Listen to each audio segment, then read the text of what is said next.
Esta presentación del libro Andalucía con Palestina la lleva a cabo el Centro Andaluz del Pueblo, José Félix Rivera de Huelva. El Centro Andaluz del Pueblo es una asociación sociopolítica donde tratamos de seguir la estela que nos dejó Blas Infante. Algunas veces ni siquiera la vemos, pero bueno, ese es nuestro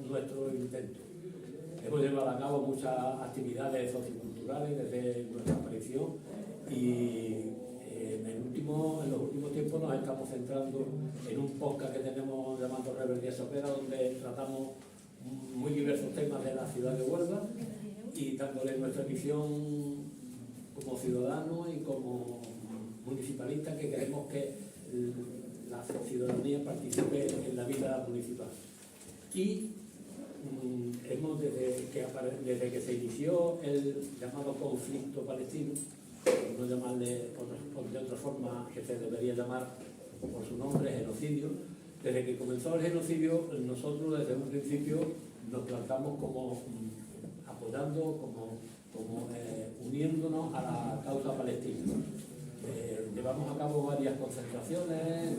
manifestaciones, hasta que a final me parece que a primero de año llevamos a cabo una manifestación con otras organizaciones a las que convocamos y participamos lo menos, no sé si llegamos a 2.000 personas, pero una manifestación bastante multitudinaria. Desde entonces hemos continuado haciendo presentaciones de libros, conferencias y otras actividades referentes a Palestina y fuera de Palestina, y en el momento actual hoy nos presentamos aquí para presentar, para la redundancia, el libro, como ya he dicho antes, Andalucía con Palestina. Este libro trata de ver, eso ya lo explicarán ellos, pero trata de marcar el conflicto mundial dentro de, dándole una visión socialista, social, económica, economicista, anticapitalista y antiimperialista, y asemejando lo que está pasando en Palestina, en algunos artículos se aprecia eso, comparando lo que está pasando en Palestina con lo que pasaron nuestros antepasados andaluces antes de ser conquistados por las tropas de Castilla y León. El acto lo van a llevar a cabo Miguel Cano, del Centro Andaluz del Pueblo y del Sindicato Unitario, la mayoría lo conoce, y David Julián, también somos de la misma entidad, de las mismas entidades, del Centro Andaluz del Pueblo y del Sindicato Unitario. Y ya está, no hay más que hablar, que hablen ellos.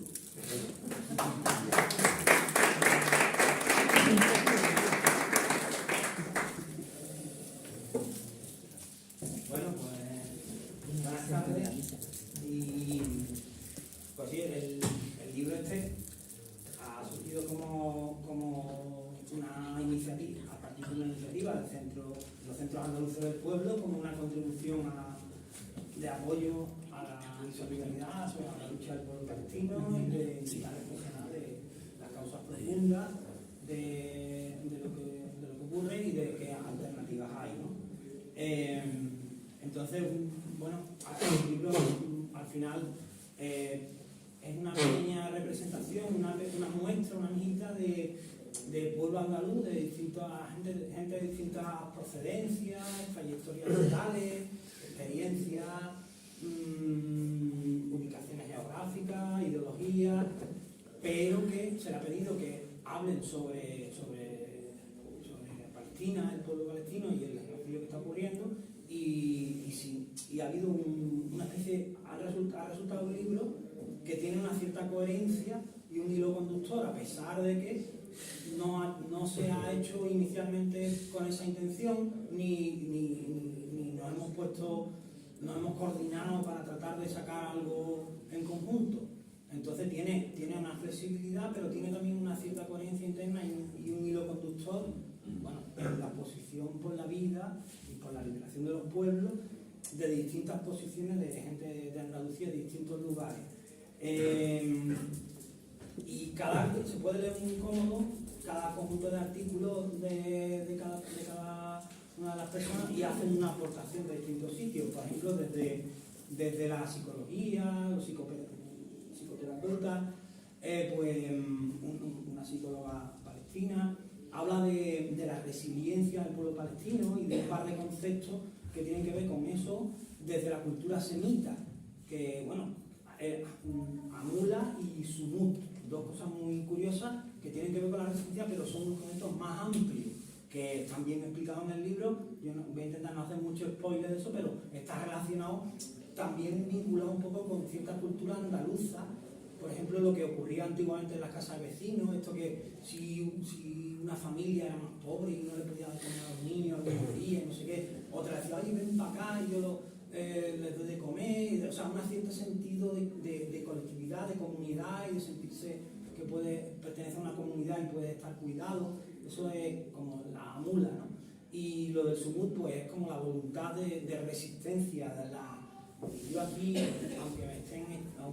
me destruyan la casa, la vuelvo a construir, aunque me quemen la tierra, la vuelvo a sembrar. La voluntad de resistencia y de luchar e enfrentarse a las adversidades. También es curioso desde un punto de vista académico que explica una profesora universitaria, también psicóloga, explica, o sea, va a la definición internacional que hacen las instituciones internacionales de lo que es un genocidio y hace un estudio con documentación histórica de manera que ve que lo que está ocurriendo en Palestina ahora mismo es un genocidio de libro, pero que lo que le ocurrió al originario pueblo andaluz, o los andalusíes, los llamados moriscos, tras la conquista por las tropas castellanas durante 3 siglos, fue también que encaja en la definición que los organismos internacionales durante el siglo XX hicieron de genocidio, pues fue también un genocidio de una... O sea, encaja perfectamente en la definición, y hay un estudio de lo que es un genocidio con sus distintas fases, desde el comienzo hasta la finalización. La finalización no es la destrucción física, los bombardeamos y los matamos a todos, sino que también es la construcción de un relato, o sea, un genocidio simbólico, la construcción de un relato para que se olvide que aquel pueblo existió y que aquella cultura existió. Pero se empieza el genocidio por le llama como la construcción de separar nosotros y ellos, unos otros que son negativos, y cargar toda la negatividad sobre ellos, y a partir de ahí empezar el proceso de genocidio, a inferiorizar a un grupo humano, a hostigarlo, a aislarlo,